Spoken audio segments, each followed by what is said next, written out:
چې کله روټه ته کېنئ او روټه شروع کوئ نو دوا به وایي بسم الله و برکت الله. کله چې د نهیر شوه نو بیا بسم الله اوله و آخره په منځ کې او آخر کې الحمد لله الذي اطعمنا وسقانا وجعلنا مسلمین.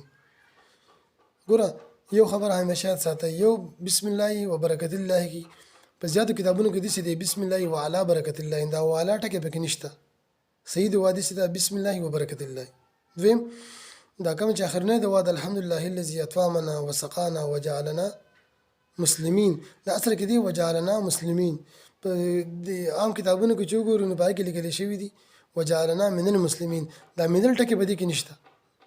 پته نه چې کتابونه ولا کوم ځای کې نه راوړي، خو د حدیث په غوټو کتابونو کې همدغه شان دوا ده الحمد لله الذي اطعمنا وسقانا وجعلنا مسلمین. په خپله یې زده کوئ او مزید یې شیر کړئ چې نور خلک یې زده کړي.